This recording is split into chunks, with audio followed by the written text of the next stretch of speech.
Hello, welcome back to another episode of the Drug Prevention Power Hour. Today I'm hanging out with actually one of my new awesome friends, Brittany Richmond. What's up, Brittany? What's up, y'all? Brittany Richmond is the Hot Mess Express. It's true. I love that. I love that, Brittany. I'm gonna read your bio to give some context about that because I can't stop saying it now. It's so Okay. good. So check this out, everyone. Brittany Richmond is a dynamic and charismatic mental health expert with over a decade of experience. Diagnosed with multiple anxiety disorders, including an impulse control disorder, right after high school, she was inspired to enter the fields of counseling and psychology. Since she's dedicated herself to ending the stigma surrounding mental health and reaching out to as many struggling young people as possible with her story and voice. What's really cool is she actually was honored with the 2024 Voice for Positive Change Award from the Illinois Association of Behavioral Health and Operation Snowball. And she just launched this incredible book called Lies My Anxiety Has Told Me. One thing I love about you, Brittany, is you have incredible and like literally transformational keynote presentations, and you do some awesome workshops, which just like us are super fun, super interactive. So I love your style, and I'm gonna read this last part of your bio too, because you're just like a fun person. So I love the way you read it. Brittany cherishes her time with her husband Zach and her kitten Finn. She enjoys rocking out to 80s hair bands, working out on her Peloton, attending St. Louis Cardinal games, and binge watching Christmas movies. Yeah. That's amazing. All year long, not just during Christmas, friends. Like all year long, we watch Christmas movies. Oh my gosh. And that's why you and Emily would get along famously. I love it. We can have a party, a Hallmark party. She'll know what that means. Oh, yeah. She, I think, petitioned me last year to get the Hallmark channel. It was like, or maybe there was some kind of, I want to say glitch because we didn't subscribe to it. But one time, like, we had the Hallmark channel and literally it just stayed on. It was, she was in heaven. Amazing. It's amazing. Yeah, that's awesome. Well, Brittany, tell us a little bit more, fill in the gaps, like, of what did I miss on your bio, or what do you want to share just for us to get to know you a little bit more? Oh gosh. Well, the first thing you need to know is I'm so awkward with, talking about myself. So that's fun. So whenever I'm, like even right now, the bio reading, like before you go on stage, or in front of an audience, they introduce you and stuff and say a little bit about you. Like it is so cringe for me. I'm just like, just say nothing. Like that's what I tell people. I'm like, it's fine if you don't want to say anything. Like just don't do it. Like it just makes me feel so awkward. But I don't know why. It's just always been that way. Probably because I'm a huge introvert. That's something that is Right. notable. Is I'm very introverted, but I tend to, which is weird because a lot of people are like, but you're on stage, like, but Yeah. I think the difference is I fill my cup by service, right? Like serving other people. But like the one-on-one conversations, if people are like directively asking things about me, like in person, one-on-one, I'm like, no, tell me about you. You already know everything about me. Like, let me tell me about you. I'm so awkward. But that's Yeah. probably something to note about me is I can be very awkward, and I own that. I think a lot of times, and the Hot Mess Express, I have some friends that really get on me about that. They're like, stop using negative affirmations. Like it's a negative affirmation. I'm like, first of all, it's not a negative affirmation. Okay. Like I'm very much that person and I mean it in a good way. Like I'm not here ragging on myself. Like what's going on? So it's not a Yeah. negative affirmation. So I just No, that's rambled. cool. And there is a balance, right? There's a balance because when you speak too, is you do want to, because someone just read this awesome bio about you and you want them talking you up instead of you just bragging about all the great things that happened. And then, I mean, I don't know if you do this, but when I get on stage, I want to humiliate myself a little bit to show, hey, I'm not this like statue of a person. I'm Correct. literally just like you. Right. Oh my gosh. That's why, I mean, you're somewhat familiar that I do a lot of like singing and like crowd work. Like I definitely come on stage and I'm a little outwardly awkward. Like, hey, match me. Like, let's go. Like, let's get some energy going. But I do that because, we, as speakers, we want them to buy into what we have to say. We want them to trust us immediately. And I want to break down those barriers right away, especially with working with young people. I mean, even though we look young, right? Like we look young, we're not teenagers. So we're automatically viewed as like these like authority figures, these adults on this pedestal. And it's like, no, no, no, no, I'm trying to get on your level, right? So Yeah. that's really Yeah. important to me. Yeah. Thank you for sharing that. I I would love to talk more about teen anxiety because the people listening to this podcast are working with youth. Sometimes they're leading a youth group for the first time or they're just starting to. And it's at the beginning when you start getting to know young people, we're blown away by the amount of mental health challenges Right. and all the expectations that are put on them from all angles and almost 24 hours a day. Yeah. So, can you kind of share with me a little bit about like what are teens facing today and from your perspective of teen anxiety, like what do we need to know that students are dealing with? Gosh, it's such a layered question because I think as like adults, again, I use that term loosely because I don't even know what that is. I don't consider myself one. So, but if you're an adult listening, good for you. Like, tell me what's going on. How do I be an adult? But I, where was I going with this? But I think that as adults, we often want to feel very like pointed, like we want to find the solution to the problem. But the reality is there's a lot of different variables that cause mental health struggles with young people today. I mean, social media is just one component. I think we like to make it the component, but it's just one component, right? It's just one of the pieces. But something I often hear, because when I do the breakout sessions, I like to make them very much like sharing, like opening up and creating space and holding space for each other. So they're very interactive. And I like these young people to share like what I use this metaphor of carrying around a book bag, right? Like just because we carry it well doesn't mean it's not heavy. So we actually unpack our metaphorical book bags together. Like, what are you carrying that is heavy, but like you carry it so well? Like, do you carry it well? And like, so a lot of it is expectations. Like, I think there's such, and that's a layered thing too. It's a very general term. They feel societal expectations, peer expectations, parental expectations. If they're involved in the church, expectations there, expectations for their career. I mean, their behavior. There's so many school grades. I mean, I remember I had a conversation with one senior in high school, and we're talking about your dream college, and she was like, "If I don't get in, like my life is literally over." And I was like, "Well, what would happen if you didn't?" And she's like, "I don't know." And I'm like, "I'll tell you what will happen.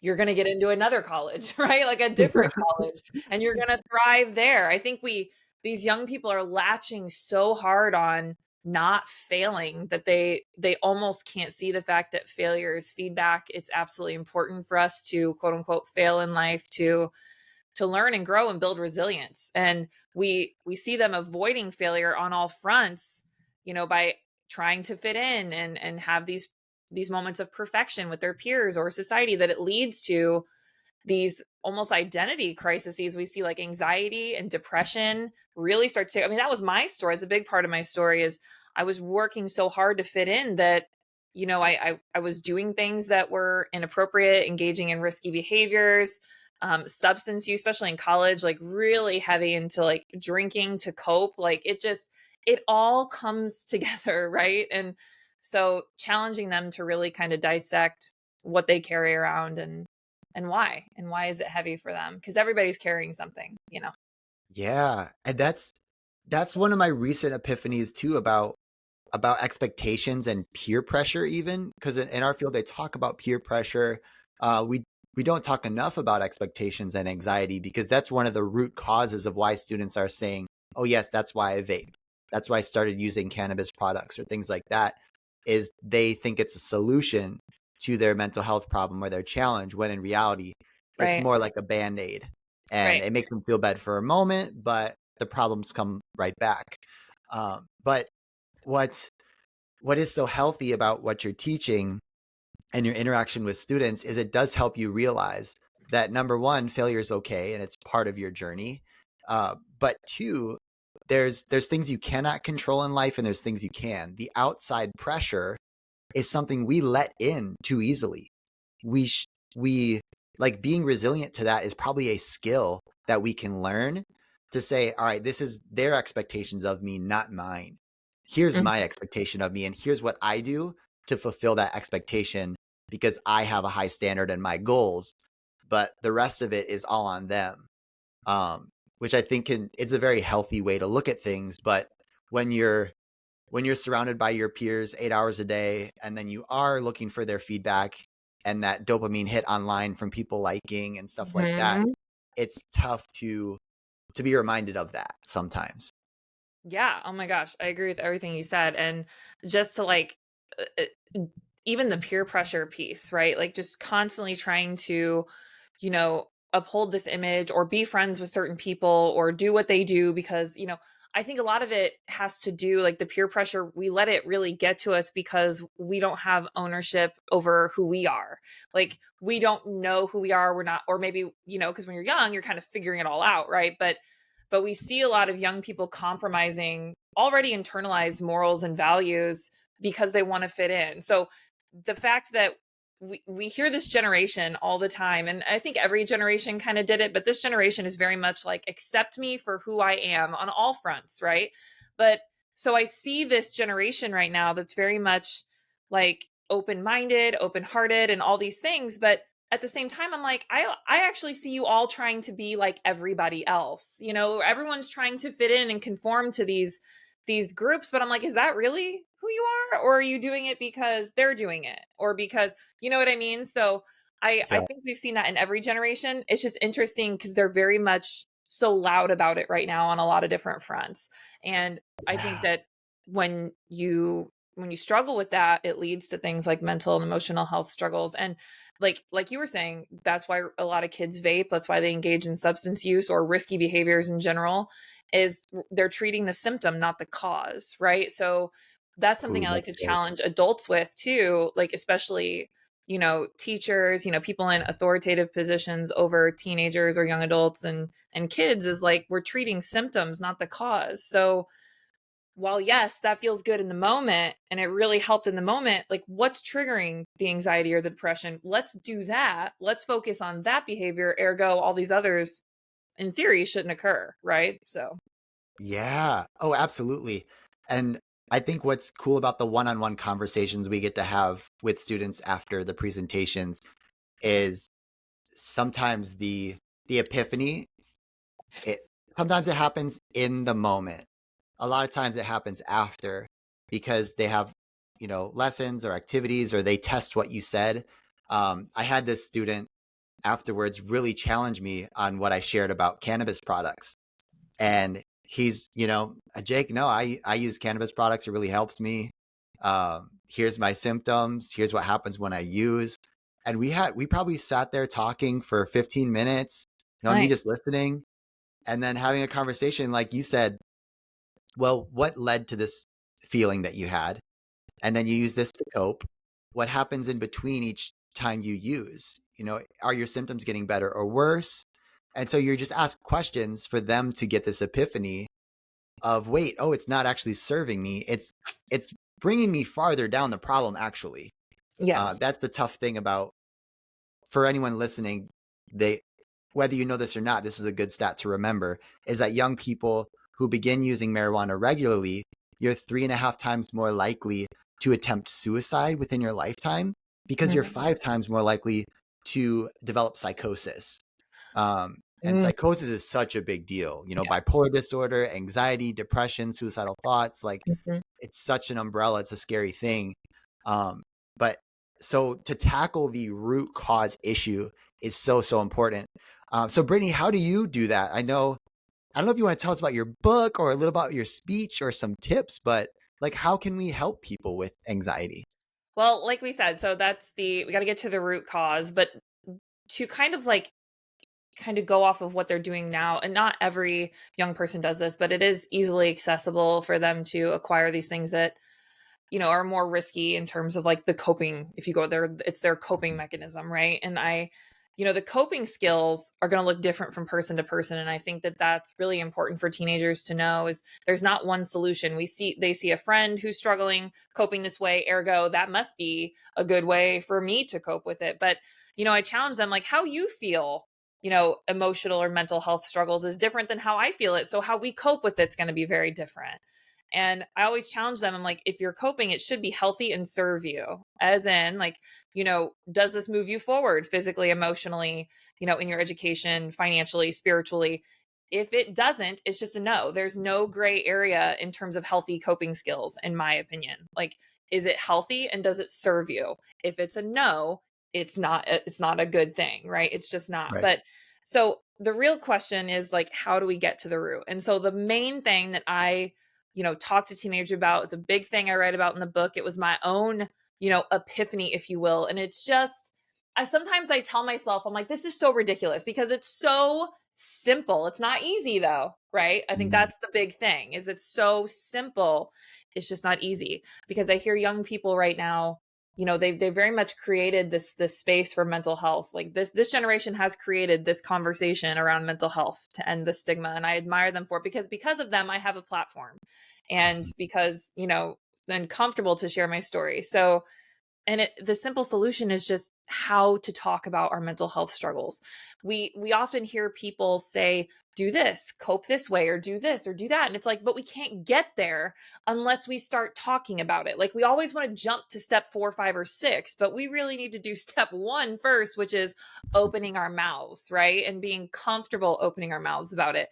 So with that, I really focus on not only how to have those conversations, but how to create space for other people and hold space for them. Because having a conversation, the flip side of that is active listening. So we really need to create this space where people feel comfortable not only sharing, but also holding space for other people when they want to share, because the stigma is still alive and well. If the goal is to end it, then we have to start talking about it. So that's always the key component. So in my keynotes, they're very interactive because of this. The main point is to have conversations around, give them simple, easy ways to do that. These non-intrusive conversations, right? These that don't close doors. So asking people all the time, like, if someone says, Jake, how you doing today? You're probably like, I'm fine. How are you? Door closed. That's it. I'm fine. Mm. How many times have we said to somebody, I'm fine, but that was not true, right? Like, it was not true. Wow. So we don't accept I'm fine. Like, we just don't do that. So there's Okay. other ways to create open doors where people feel comfortable sharing. Again, non-intrusive conversations is the way I want to help them do that. Interesting. You're right. It's simple. It's not easy, because the easy default interaction when we see someone is like, boom, small talk. How you doing? Great. I acknowledge you. See ya. And it's polite. It's what we've learned to do in our culture. But not necessarily a meaningful conversation that would lead to any sort of change in their life. So how do you push past, if someone's like, oh, I'm fine, do you push them and say, like, are you fine? Or like, what's happening? I can't even, this sounds like I should know, but I don't. 3 words. Just 3 words. Tell me more. That's it. That's it opens the door, and it's non-intrusive, because directive questioning can be intrusive. Like, are you really fine? That's kind of like intrusive questioning. Because Yeah, then like, I'm assuming you're not. people are instantly like, what? Yes, I'm fine. But if you're like, tell me more, people are like, wait, people will figure out like ways, and we just keep repeating it, Jake. So it's not just like, tell me more, and then someone's like, oh yeah, school is just really hard today. Tell me more. Well, the teacher was on me because da da da da da da. I have had adults, like, I've spoken at events. I've had emails from the adults in the audience that have emailed me weeks after, and they're like, been doing this in my marriage, changed the way we communicate. Like, it's just Whoa. this process that I take them through in person. Like, they're actually interacting and having these conversations. And I've had people, superintendents of schools, be like, I never thought I'd see kids interact this way. I get emails all the time when people are like, my kid just said, tell me more. Like, it was just like, it's so simple, but it's just not easy. Because why isn't it easy? Right? Because if it was easy, everybody would do it. But it's Yeah. because mental and emotional health struggles seek to isolate us. Like, they very much do. They want to keep us in isolation, because in here they thrive, right? You can get Yeah. locked in here, and it's all lies that it tries to tell you. Like, nobody's going to understand how you feel. So, like, why would you talk about how you feel? Or, Yeah. you don't want to burden people with your problems, or they're going to think you're weak if you start talking about this. It's just seeking to isolate you. It's all a lie. That's all it does. So if we can just acknowledge the fact that its whole goal is to keep you in here, then we can better feel comfortable, opening up. So That's so cool. And for everyone listening, I love that she just gave us 3 words we can start using today to have more meaningful conversation. It's so simple. It's so easy. Maybe it's not easy sometimes, but it's so simple. so simple. um, I there was a interview I did with Dr. Reagan North on motivational interviewing, and just like you just shared with us, it was like language is powerful. Like our recognizing our defaults and then how to get someone to share Mhm. in a meaningful way. It it's like a game changer because there's all these things that we do to think that we're helping someone Mhm. or to try to fix things, whether or versus helping them discover how to help themselves. And I feel like that tactic you just shared is such a part of even motivational interviewing strategies. And if anyone's listening, that's episode 57 with Dr. Reagan North. It's it's just something that's so much more powerful. Like it's like a train, a fast train, getting you right to your destination. No traffic lights, nothing. Just right to the point. So that's really, really cool.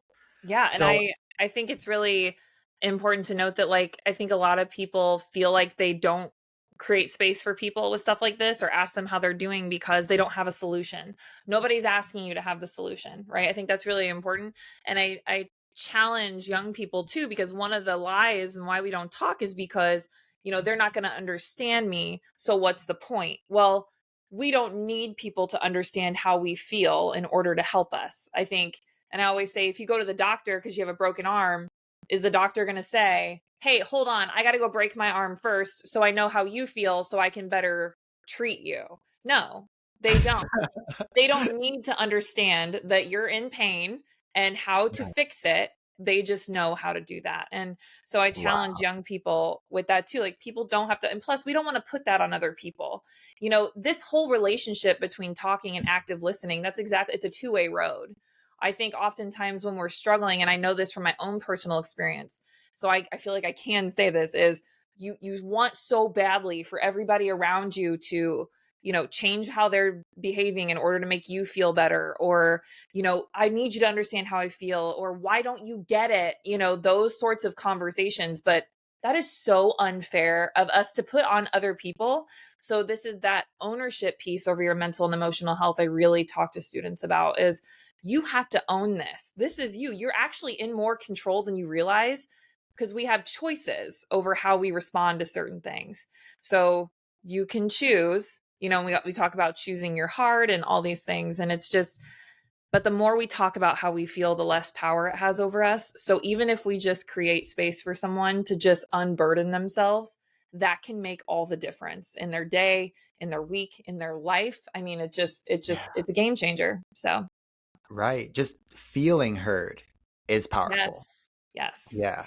That's good. So that was um the first was to talk about it and you gave us some strategies. Are there some more? Yeah, so that's like the main thing I like to lean into. They all tie together, like Okay. controlling the controllables. So recognizing the areas that you're actually in more control than you realize, right? So there's Right. that piece.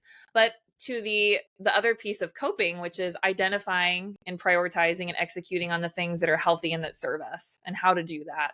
And in the book, we walk through an exercise of actually identifying the things that bring us joy, that are healthy and serve you, right? Because there are plenty of Yeah. things out there that could bring you joy that are not good, right? So Yeah.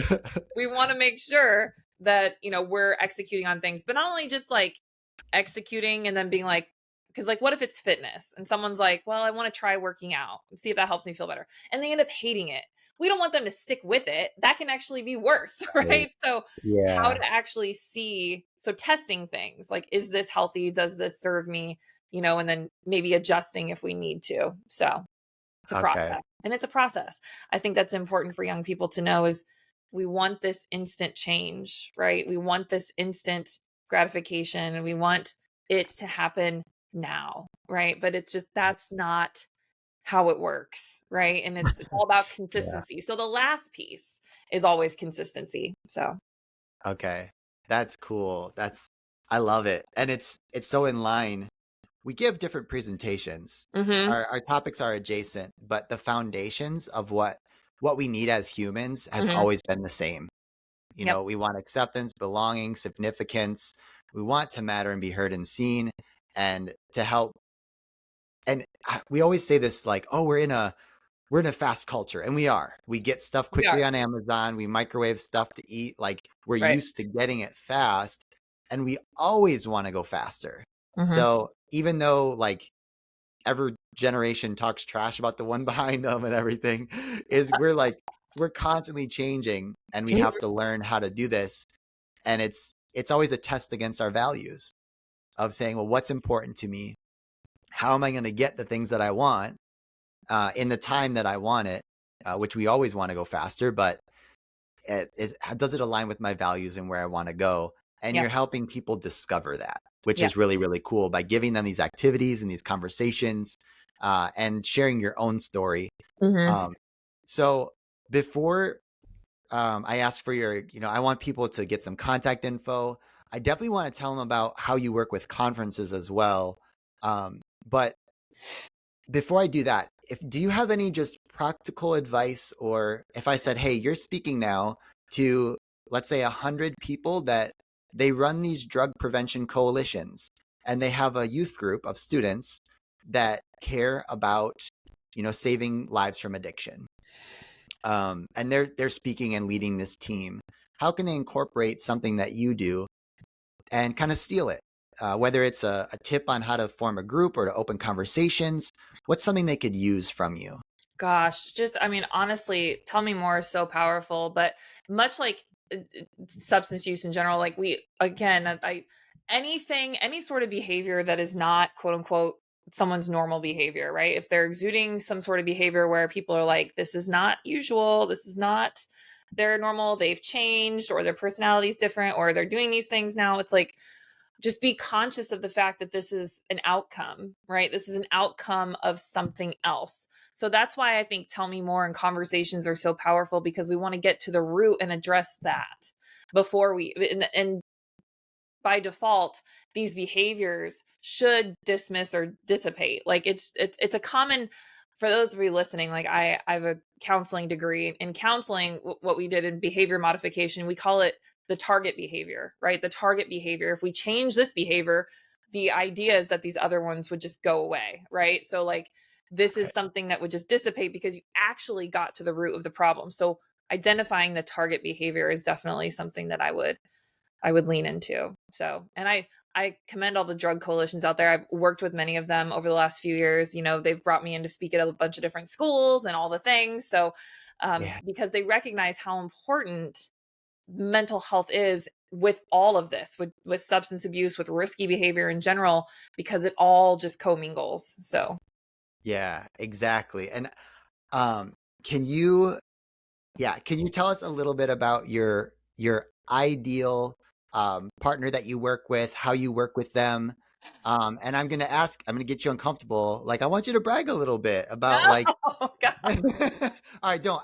You tell me, and then I'll brag on you because I've seen all this stuff. And if you need evidence, we'll leave you with Brittany's social media then, so you can stalk her and stuff, because I like that stuff too. You post a lot of great content and helpful stuff. So, but ideal partner that you have, how are you coming in? Who are you working with? Um, what happens when they work with you with presentations and workshops or whatever that is? Tell us about that.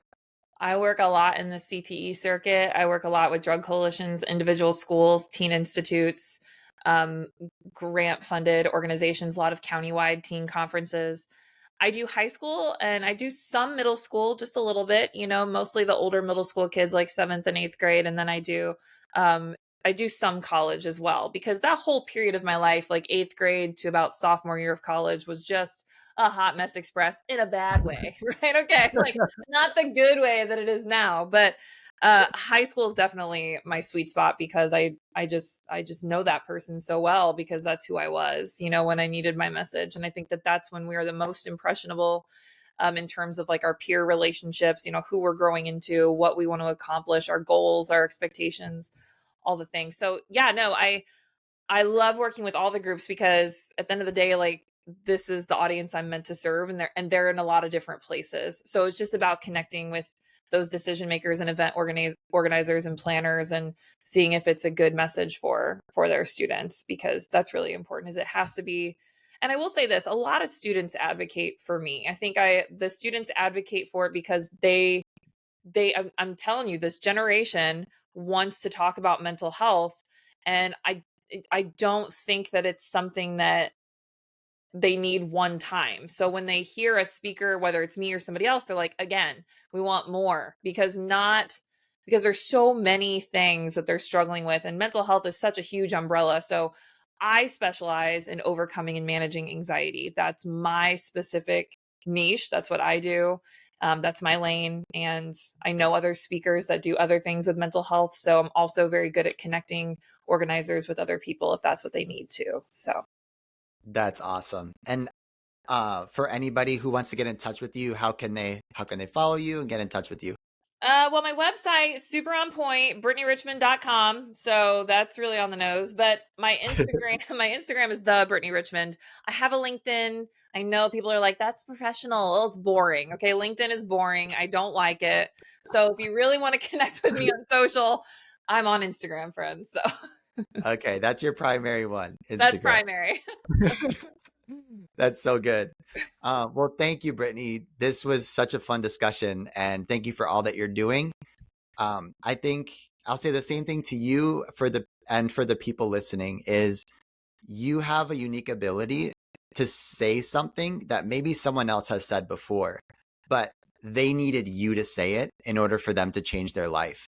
And if you're working in a prevention coalition, if you're sharing your message, if you're sharing your story, that be unapologetic about it. Keep doing it, keep sharing. Because sometimes, Brittany, like I've seen your stories of like the students will tell you, and that's great. But there's more often they don't tell you, and you Mm-hmm. don't know what happens past that. Mm-hmm. But life change happens because we're connected through our stories, Mm-hmm. and they want someone like you, or they need someone like you to share it, because maybe they didn't connect with that last person, or there wasn't the right question asked. So keep up the great work, Brittany. I appreciate you being on the show today. Thank you for having me. And just to play out that, I will tell you like that, and like you probably get students that come up to you all the time, compliments, like stories, everything that you're hearing, like what you have to say resonates with so many people. Like when we first met, I was like, oh my gosh, like I love this topic. Like everything is so needed here. And I'm sure you can think of like certain students or young people that what they said just like really connected with you. And I will tell you, and they're up on my website, and this is not a brag or anything, but these are a few of the favorite things that I've ever been told, have been told to me multiple times at different events by different students, which is, um, I've heard a lot about mental health, but she worded it in a way that really connected with me. So, like what you said, so I really do know the responsibility, and I'm sure you do, of what we have to offer. What we've been through is not in vain. Like we are here to serve, and we always lead with them first. So I'm so grateful to have been on the podcast with you and know you and be on this journey with you. So thank you. Yes, and I'm sure we'll see each other soon on the circuit of teen I'm sure. institutes and all that stuff. So it'll be great to meet in person one day. So Yes. it's really awesome. All right, for everyone listening, this has been another episode of the Drug Prevention Power Hour, and we'll see you next Monday for another episode.